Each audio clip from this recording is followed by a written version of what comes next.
bagi manusia, wal bayyinati minal huda sebagai penjelas atau petunjuk itu, dan wal furqan dan sebagai pembeda. Jadi fungsinya Al-Quran itu ada 3. Nah teman-teman sekalian, sesungguhnya semua yang berinteraksi dengan Al-Quran itu menjadi mulia. Jadi kalau misalkan kita tahu ya bahwa namanya Al-Quran itu merupakan kalam Allah yang diturunkan melalui malaikat Jibril kepada Nabi Muhammad dan diajarkan kepada umatnya, termasuk kita diantaranya.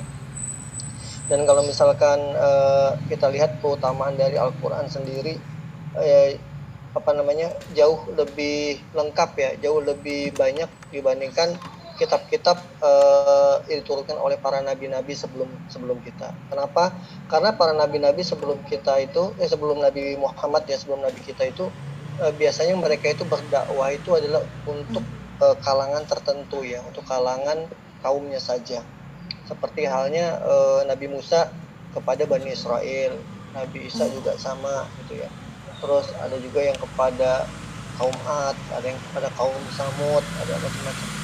Nah, tapi beda dengan Al-Quran, seringkali juga Al-Quran menggunakan grammar bahasanya itu ya ayyuhalladzina amanu atau ya ayyuhan nas. Jadi seruan dari Al-Quran itu sendiri tidak hanya diperuntukkan kepada golongan tertentu saja, di mana Nabi Muhammad pada saat itu berdakwah. Kalau misalkan sebelumnya kan mungkin, kalau misalkan kita baca surat As-Saff itu kan Nabi Musa, wa itu qala Musa liqaumihi ya Bani Israel gitu ya. Atau Nabi Isa juga sama, ya Bani Israel gitu ya. Tapi Al-Quran tuh sebutnya ya ayyuhalladzina amanu, wahai orang-orang yang beriman. Di sini tidak ada konteks geografis ataupun lokal wilayah tertentu, tapi untuk semua yang memiliki keimanan, maka itu masuk ke dalam perintah ataupun seruan yang Allah sampaikan. Seperti ya ayyuhalladzina amanu kutiba alaikumusiyam kan gitu ya. Berarti tidak hanya konteks kaum Arab saja. Atau bahkan ada juga yang ya ayyuhannas subudu rabbakumul ladzi khalaqakum gitu kan, kalau di surat Ar-Rum ya. Seruannya kepada manusia gitu, kepada seluruh manusia. Jadi itu di antara pembedanya ya. Dan Al-Qur'an ini juga semua yang berinteraksi dengan Al-Quran itu menjadi Allah jadikan mulia gitu ya. Dari banyaknya malaikat yang ada yang Allah ciptakan itu, malaikat yang paling mulia itu adalah malaikat Jibril gitu ya. Dan itu diantaranya ada memang disebabkan karena memang dia berinteraksi dengan Al-Quran ya. Jadi malaikat Jibril itu yang perantara dari Allah kepada Nabi Muhammad adalah malaikat Jibril. Begitu juga dengan nabinya. Di antara nabi yang sekian banyak itu ya, rasul yang sekian banyak itu, yang paling mulia adalah Nabi Muhammad gitu ya, yang berinteraksi juga dengan Al-Quran. Dan bahkan tidak hanya itu saja, kotanya pun ya. Nah, bagaimana dengan orang yang membaca Al-Quran juga menjadi orang-orang yang mulia gitu. Bahkan di dalam satu hadis dijelaskan tuh, Allah itu memiliki keluarga di dunia. Siapakah itu? Itu orang-orang yang ahli Quran. Ini pokoknya utamanya baik sekali. Dan bahkan Al-Quran itu juga bisa memberikan kita syafaat kepada kita nanti ketika di yaumul akhir, dia akan menjadi pembela kita. Dan tidak hanya itu, bahkan kalau misalkan kita menghafal Quran, terus kemudian kita rajin berinteraksi dengan Al-Quran, bahkan orang tua si orang yang ahli Quran itu pun juga akan dimuliakan juga, akan dipakaikan jubah kebesaran kemuliaan ya nanti oleh anaknya ketika nanti di hari akhir nanti. Jadi intinya adalah semua yang berinteraksi dengan Al-Quran itu adalah menjadi mulia. Teman-teman sekalian, kenapa ini kakak sampaikan? Karena bulan puasa itu mohon nanti ada yang WA hadis ya, ada yang WA, satu orang bisa WA hadis. Nah, teman-teman, kenapa kakak sampaikan ini? Karena memang bulan Ramadan itu diantaranya itu adalah dijelaskan sebagai syahrul Quran, bulan Quran. Dan di bulan Ramadan ini Rasulullah itu hampir setiap malam didatangi oleh malaikat Jibril untuk bermurojaah, mengulang-ulang hafal Quran. Dan pengajaran diajarkan oleh malaikat Jibril itu setiap malam di bulan Ramadan. Artinya apa teman-teman? Dengan keutamaan yang ada di situ, sangat rugi apabila kita tidak memanfaatkan Al-Quran itu kita bacakan setiap rutin di bulan ini, karena masih ada cukup waktu. Yang belum kejar 1 kali khatam masih ada waktu, mudah-mudahan bisa dikejar. Teman-teman sekalian, tadi kan sudah dijelaskan bahwa keutamaan bulan Ramadan ini adalah tentang Al-Quran.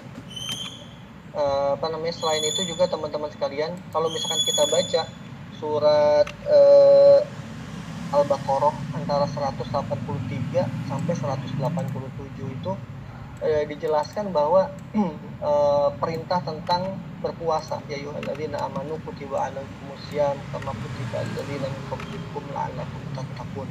Orang beriman, diwajibkan kepada kalian berpuasa sebagaimana diwajibkan atas orang-orang sebelum kalian agar kalian bertakwa.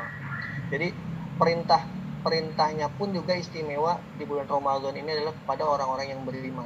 Kenapa? Karena kalau bukan orang yang beriman ini akan menjadi sangat berat gitu ya. Tidak hanya buat kita, bahkan buat para sahabat pun juga awalnya itu bulan Ramadan itu adalah bulan yang berat. Nah teman-teman sekalian, tapi justru lah di bulan inilah banyak sekali keutamaan pahala yang Allah berikan dan maghfirah dari Allah Subhanahu wa taala. Nah, kalau misalnya kita melihat rentetan surat ini ya, ayat ini dari ayat 183 sampai 187, ada satu ayat yang unik sekali gitu. Yaitu ayat wa idza sa'alaka ani fa in qarib ujibu da'watad da'i idza da'an. Ayat ke-186. Nah, teman-teman sekalian, kalau misalkan kita melihat, jadi Al-Quran itu teman-teman, itu adalah sangat luar biasa, sangat dahsyat. Kenapa? Karena kemukjizatannya itu, kalau misalnya kita pelajari, tidak hanya pada isi dalam satu ayat, atau isi dalam satu surat, bahkan dalam huruf per hurufnya pun juga bisa dikaji kelebihannya gitu ya. Makanya nanti ada khusus ilmu tentang Al-Quran sendiri. Dan ketika kita menafsirkannya pun juga alangkah baiknya kita juga menggunakan tafsir Al-Quran juga. Nah teman-teman sekalian, di sini antara 184 sampai 187 itu ada tentang menceritakan tentang keutamaan berpuasa, terus aturan berpuasa, bagaimana kalau yang sakit seperti apa, terus bagaimana sedang berpergian dan lain-lain. Sampai ada ayat di ayat 186 ini. Ayat 186 ini ayat yang unik gitu ya, karena dia tidak berbicara tentang puasa. Ayatnya begini, Bismillahirrahmanirrahim, wa idza sa'alaka ibadi ani fa inni qarib. Dan apabila hambaku bertanya kepadamu Muhammad tentang aku, maka sesungguhnya aku dekat. Terus ujibu da'wata da'i idza da'an. Aku mengabulkan permohonan orang-orang yang berdoa. Terus fal yastajibuli wal yu'minu bi la'allahum yarsyudun. Hendaklah mereka itu memenuhi perintahku dan beriman kepadaku agar mereka memperoleh kebenaran. Nah, teman-teman sekalian, ahli tafsir menafsirkan ayat ini adalah inti dari puasa gitu ya. Jadi diantaranya puasa itu adalah keutamanya adalah mendekatkan kita dengan Allah Subhanahu wa taala. Di sini di ayat ini sama sekali tidak ada berbicara tentang puasa, tapi di sini menjelaskan bahwa kedekatan Allah. Jadi apabila hamba-hambaku bertanya kepadamu Muhammad tentang aku, maka jawablah sesungguhnya aku dekat gitu. Nah, teman-teman sekalian, sesungguhnya bulan Ramadan ini adalah mendekatkan kita kepada Allah Subhanahu wa taala. Di sini jelaskan aku mengabulkan permohonan dari orang-orang yang berdoa. Nah, teman-teman, makanya bulan ini manfaatkan sekali buat kita berdoa. Apa yang menjadi unek-unek kita, apa yang menjadi harapan kita, apa yang menjadi keinginan kita itu diperbanyak di bulan ini, apalagi ketika kita kondisi sedang berpuasa. Nah, dijelaskan bahwa aku mengabulkan permohonan orang yang berdoa apabila dia berdoa kepadaku. Hendaklah mereka memenuhi perintahku dan beriman kepadaku agar mereka memperoleh kebenaran. Tentunya syaratnya adalah kita memenuhi perintah Allah dan beriman kepada Allah sehingga kita memperoleh kebenaran. Jadi teman-teman sekalian, doa itu adalah bagian dari visi teman-teman. Kalau misalkan kita nanti bisa dievaluasi diri kita, jangan-jangan kita ini kok begini-begini aja, kenapa ya? Apakah kita nggak punya planning gitu ya? Apakah tidak kita tidak punya perencanaan? Dan sebenarnya doa itu membantu kita untuk membentuk sebuah perencanaan, teman-teman. Jadi kalau misalkan kok hidup kita begini-begini aja ya, jangan-jangan kita nggak punya planning, kita mau ngapain gitu ya. Ya udah Kak, saya mah yang penting udah lulus SMA, kuliah di mana kek, yang penting ada yang nerima saya. Nah itu nggak punya planning gitu ya. Habis itu saya nanti kerja, habis itu saya menikah gitu. Nah teman-teman, alangkah baiknya di bulan Ramadan ini, apalagi waktu yang sangat baik untuk berdoa, kita buat rencana kita. Misalkan gini, saya ingin ikutan SBMPTN, kemudian masuk PTN. Nah, ditulis tuh teman-teman, ditulis. Masuknya masuk kemana nih? Jurusan misalkan teknik informatika misalkan. Kampusnya mana? ITB. Tulis. Terus apa lagi? Saya ingin usaha sambilan sambil kuliah, untuk menghasilkan uang saku. Tulis. Terus apa lagi? Saya nanti 3 tahun lagi saya pengen umroh misalkan gitu. Tulis. Terus apa lagi? Saya target-target apa yang kita inginkan? Saya ingin bisa hafal juz 30. Tulis. Terus kemudian apa lagi? Saya ingin sholat saya full 5 waktu di masjid. Saya ingin saya bisa tahajud setiap hari selama seminggu atau berapa kali. Dia tulis gitu. Jadi kita mumpung masih bulan Ramadan, kita tulis harapan kita tertulis dan kita banyak berdoa. Kenapa? Karena di sini janji Allah loh. Allah itu sebaik-baiknya yang berjanji itu adalah Allah, dan sebaik-baiknya yang tidak akan pernah melalaikan janjinya itu adalah Allah Subhanahu wa taala. Jadi kita maksimalkan waktu kita berdoa. Kita bacakan ketika kita berdoa itu. Pertama kita baca istighfar, baca sholawat kepada Nabi, kemudian pokoknya bacalah adab berdoa. Nanti bisa dicari di internet adab berdoa seperti apa. Di antaranya berwudu, menggunakan pakaian yang menutup aurat, kalau bisa sudah sholat sunnah dulu. Terus kemudian ya kita sampaikan harapan kita. Ya Allah, ampunkanlah doa saya, dosa orang tua saya, dosa adik-adik saya. Terus apa? Ya Allah, berikan kepada saya ilmu pengetahuan, berikan kepada saya kemampuan untuk menghafal Al-Quran. Saya punya target, ya Allah, saya kalau bisa tahun ini hafal juz 30. Sampaikan lagi, ya Allah, saya ingin bisa masuk di SBMPTN, jurusan apa, fakultas mana. Nah itu apabila diulang-ulang, itu secara tidak langsung itu akan membentuk visi kita, harapan kita, cita-cita kita gitu ya. Dan tentunya sesudah itu kita akan mencoba untuk memantaskan diri gitu ya. Masa ketika kita sudah berdoa begitu, kita mau SBMPTN nggak belajar, kan nggak mungkin ya gitu. Jadi cita-cita itu akan memandu kita untuk mencapai tujuan kita gitu ya. Dan ketika kita sudah memantapkan, oh tujuan saya di sini, nanti kita akan memantaskan diri gitu ya.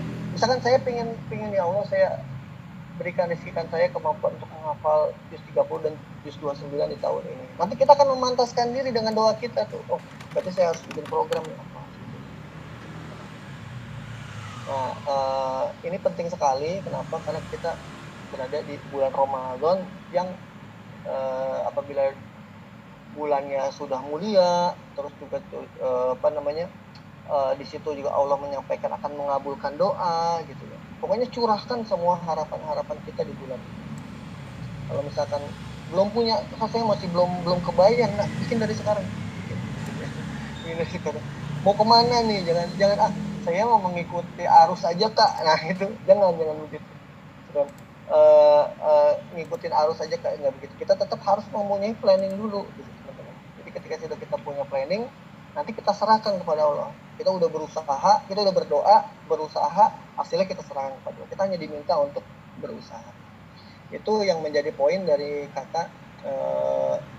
Terus kemudian perbaiki ibadah kita, perbaiki di bulan ini, jangan sampai sama dengan bulan kemarin. Jadi kalau misalkan bulan kemarin kita nggak hatam, tahun kemarin kita nggak hatam, tahun ini kita nggak hatam Quran juga gitu kan. Padahal kan sekarang ini kurangnya apa ya?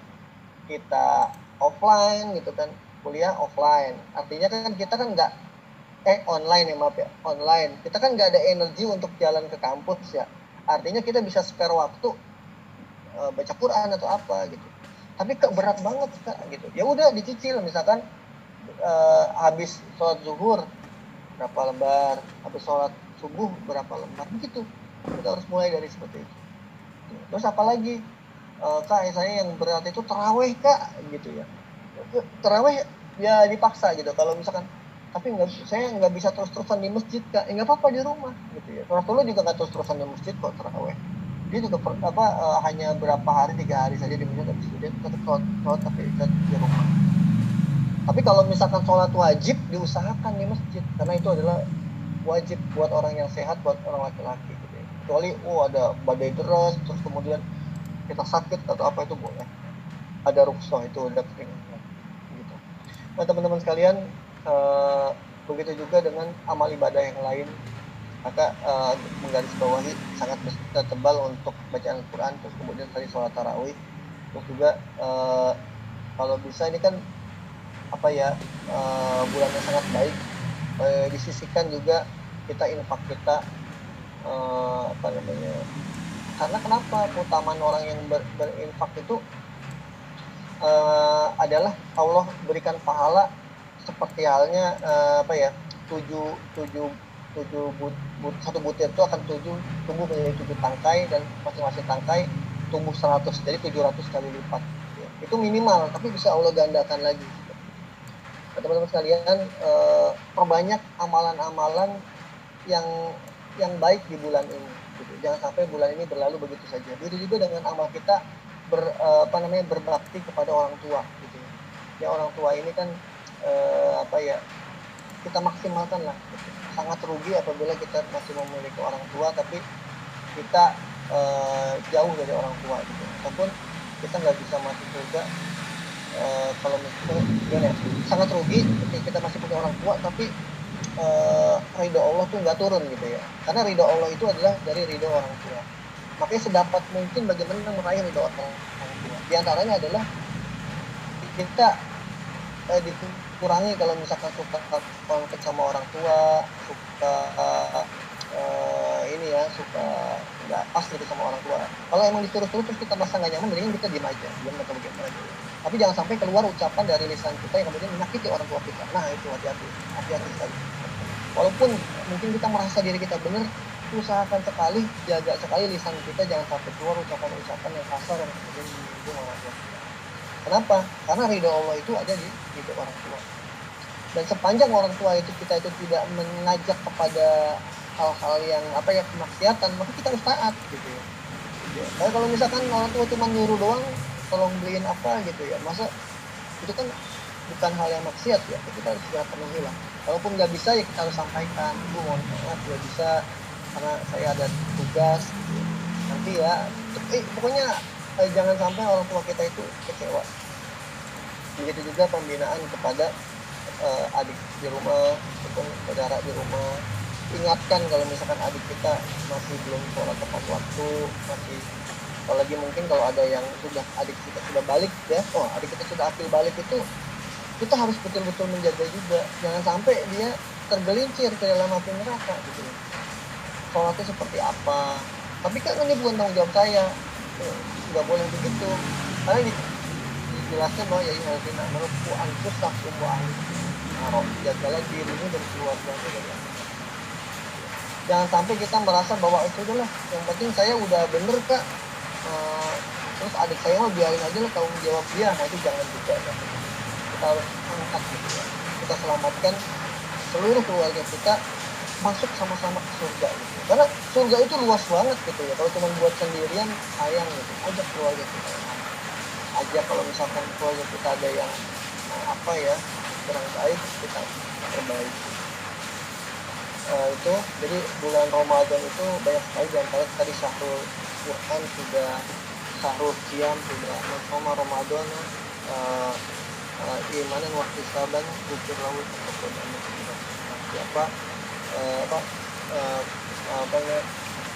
barang siapa yang berpuasa di bulan Ramadan dengan penuh keimanan dan menghisap diri, maka Allah akan ampuni dosanya.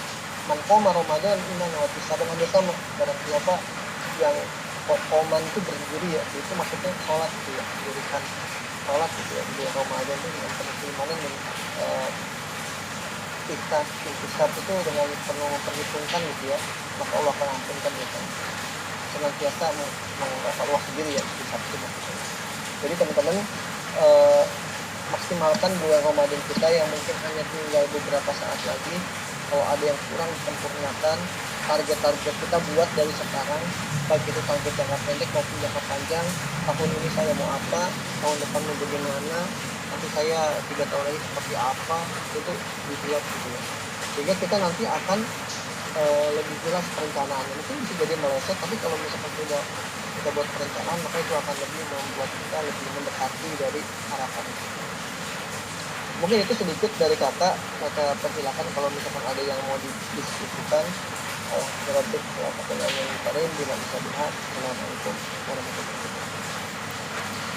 Waalaikumsalam warahmatullahi wabarakatuh.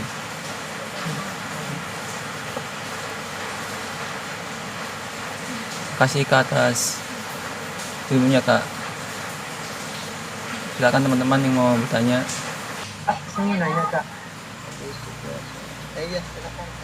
Kalau tentang berkaitan sahur itu batasnya imsak atau azan subuh ya kak? Karena saya cari-cari tuh ada yang imsak, ada yang azan subuh. Itu gimana kak? Sahur ya. Sahur itu ya batasnya azan subuh. Cuman memang imsak itu kan artinya menahan ya. Sebenarnya kita udah mulai hati-hati gitu, jangan sampai persiapan jangan sampai nanti pas ketika azan itu masih ada korma satu potong di dalam mulut gitu kan, bahaya ya kalau nanti jadi batal kan, karena kan dia harus betul karena ada itu belumnya. Tapi memang idealnya memang sahur itu jangan terlalu jangan terlalu malam ya, karena ada kan ya Pak, saya kan lagi ada tugas nih kak, saya mau sahur jam 2 gitu kan ada yang kadang-kadang juga begitu kita ya, kan ada daripada nanti ketiduran gitu. Nah sebenarnya teman-teman keberkahan sahur itu adalah itu di akhir waktu. Beda halnya dengan berbuka puasa. Kalau berbuka puasa itu utamanya di awal menyegerakan berbuka dan mengakhirkan sahur. Nah kalaupun imsak itu apa ya, imsak itu kita sudah bersiap-siap menjelang subuh. Jadi fungsinya itu adalah menjaga supaya kita dalam kondisi sudah siap berpuasa gitu ya.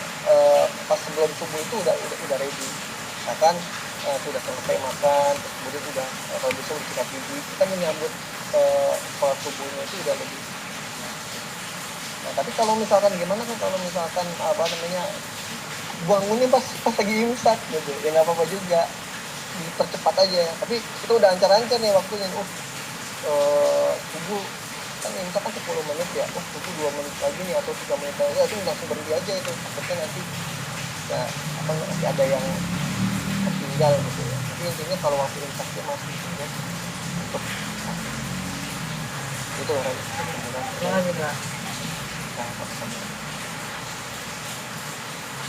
gimana yang lain tadi mengerti, kalau ada yang mau didiskus silakan. Tadi sempat ada yang nanya dari ras dan dari hadis terkait dengan itikaf ya teman-teman ya. Jadi memang itikaf itu amalan yang utama ya, salah satu amalan utama. Jadi bulan Ramadan ini amalan utamanya banyak banget gitu ya.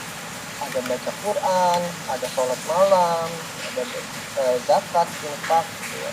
Dan ada lagi adalah itikaf. Karena bahkan suratnya sendiri jadi surat tersendiri ya, Al-Qadar, inna anzalnahu fi lailatul qadar. Kenapa? Karena harapannya kita bisa menjemput malam Lailatul Qadar. Kenapa? Wama adraka ma Lailatul Qadar. Malam Lailatul Qadar itu apa sih? Lailatul Qadar khairun min alfi syahr. Dia malam yang lebih utama daripada 1000 bulan. Jadi mungkin itu kita sudah dengar lah ya, sering dengar di bahwa utamanya itu lebih baik daripada 1000 bulan atau 83 tahun. Jadi alangkah ruginya kita kalau nggak sampai dapat gitu ya, karena itu satu malam itu pahalanya itu luar biasa besar sampai dengan lebih baik daripada 1000 bulan atau 83 tahun usia manusia di bumi. Dan nanti tadi ada yang nanya kak, mau itikaf boleh nggak? Ya kalau kakak sebenarnya itikaf itu amalan utama, tinggal nanti kita sesuaikan sudah secara pemerintah boleh atau tidak itikaf di masjid gitu ya. Sama dicari juga masjidnya itu ngadain atau tidak, karena kalau masjid yang ngadain itu berarti kan diperbolehkan ya di situ ya. Jadi kalau misalkan kita mau itikaf bagaimana, dulu cari aja dulu, kan ada tuh Instagram masjid tuh, ada masjid mana masjid atau apa namanya MRBJ atau masjid An-Nasr atau masjid As-Saadah. Nah kalau itikaf itu ngapain kak? Nah itikaf itu sebenarnya tuh kita Rasulullah itu mencontohkan 10 hari gitu ya. Dan bahkan kalau orang Arab ya, ini orang Arab memang beda ya sama kita ya, dia itu bekerja itu 11 bulan, dia istirahat di bulan Ramadan. Dia kan dia memang pengen full ibadah di bulan Ramadan, apalagi di 10 hari terakhir di bulan Ramadan, karena berharap berjumpa dengan Lailatul Qadar. Nah terus ngapain aja kak?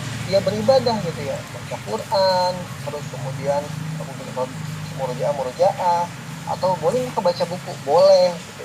Terus di mana kak tempatnya? Ya di masjid, karena memang ada niatnya juga ya, nawaitu itikaf di hadzal masjid lillahi ta'ala. Kita bisa baca niatnya di googling bisa. Kita kita itikaf itu di masjid. Nah terus boleh gak sambil ngomong? Nah itu kalau ngobrol dikurangi, ketika itikaf itu dikurangi ngobrol gitu ya. Lebih utamakan ibadah, kejar terus. Kenapa? Karena bilangan pengalinya ini adalah 1000 bulan gitu ya. Jadi sayang banget kan sampai. Terus kira-kira kalau dari itu kapan kak ada perbedaan pendapat ya, yang terkuat memang 10 hari terakhir gitu ya. Tapi bisa ada juga tuh yang bilang di antara bulan Ramadan, cuman yang terkuat itu 10 hari terakhir. Ada juga yang menyampaikan di malam-malam ganjil. Nah makanya nanti di malam-malam ganjil itu kita lihat kok di masjid ini sering ramai ya di malam ganjil. Nah itu karena mereka ngejar malam ganjil itu kapan kak? Nah, malam 21, malam 23, malam 27, malam 29. Nah, gimana kak? Bisa nggak itikaf sambil kuliah? Nah, kalau memang kita belum bisa full 10 hari, nggak apa-apa juga. Kita yang penting bawa pakaian, bawa apa namanya alat-alat buat bersih, kemudian pokoknya siap lah obat-obatan kalau memang ada sakit. Gitu. Nah bisa ntar paginya kuliah, sorenya itikaf, atau mungkin bisa diatur lah waktunya. Nah terus gimana kak caranya? Yang jelas cari masjid yang mengadakan program itikaf. Kenapa? Karena nanti dia akan ada panitianya. Jadi ketika makan itu udah ada panitianya, timnya. Ada yang suka nggak kak? Biasanya tergantung kebijakan dari masjid tersebut. Biasanya suka ada, tapi biasanya sih nggak terlalu besar sih, karena biasanya dia ada subsidi dari masjid. Dipakai buat apa kak? Dipakai itu buat menyediakan makanan kita selama di sana, makan sahur ataupun makan berbuka. Kalau misalkan mau kurang lagi bawa lagi nggak apa-apa gitu. Cuman memang itikaf itu tidak boleh keluar dari masjid. Kalau keluar dari masjid putus itikafnya, harus niat itikaf lagi ketika masuk ke masjid. Jadi memang idealnya kalau itikaf itu kita udah ready, udah istilahnya itu udah ada yang menyiapkan makanan kita memang full ibadah gitu. Terus bagaimana pemilihan masjidnya kak? Pilih masjid yang memiliki fasilitas yang cukup memadai, apalagi fasilitas seperti kamar mandi, itu penting sekali. Karena kan peserta itikaf kan mungkin banyak, jadi kalau kamar mandi cuma 1 atau 2 itu akan berebut. Tapi cari masjid yang cukup nyaman lah juga teman-teman, sehingga kita juga enak dalam beribadah. Ngapain aja kak kegiatan itikaf kak? Kegiatan itikaf ya jelas sih baca Quran. Misalkan mau baca buku, target kita baca buku apa, bawa dari rumah ya. Pokoknya cari hal-hal yang baik yang bisa dikerjakan selama itikaf itu. Biasanya masjid yang ngadain itikaf itu juga suka ngadain kajian-kajian, yang bisa juga ikut kajian. Nah terus jadi bagaimana kak ke depannya kak? Itu aja cari dulu kira-kira masjid mana yang ada itikaf. Kalau emang teman-teman minat ikut itikaf di situ nggak apa-apa gitu. Kalau nggak full 10 hari gimana kak? Nggak apa-apa, kita belajar. Jadi misalkan ya udah berarti malam ke-27 misalkan sehari atau 2 hari silahkan. Cuman bagusnya sih kejar malam ganjil. Kalau bisa full 10 hari ya, tapi kalau nggak bisa kejar malam ganjil. Itu sih seputar itikaf. Ya mungkin nanti bisa baca panduan itikaf di ada banyak kok, kalian bisa cari di browsing. Jadi pasti itikaf juga jangan banyak ngobrol kan, kadang-kadang kan ngobrol ini ngobrol itu malah jadi bukan ibadah gitu.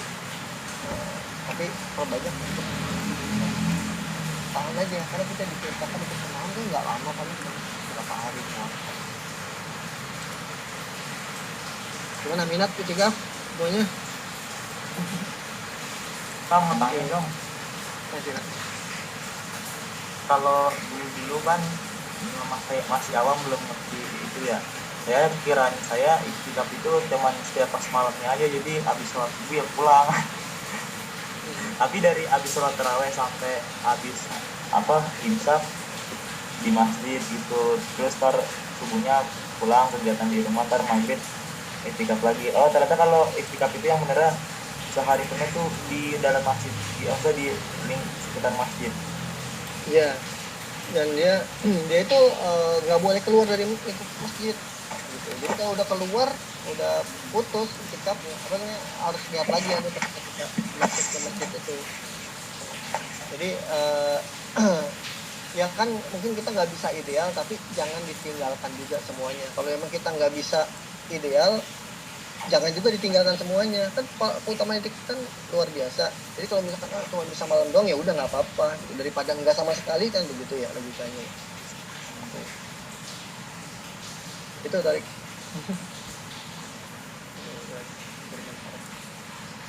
Ada lagi yang mau di-discuss dari Tori, Hadis, Mas? Nanti mungkin bisa cari-cari tahu masjid-masjid yang jelas fasilitasnya baik. Itikaf di atas nih. Itikaf di atas kan nggak ada orang. Tapi nyari makannya nanti susah kali. Sepada. Kuat. Korban sepada. Boleh, nanti Yang ada di Babe, sono mah. Bikin ya. Orang ngomong itikaf dilarang makan.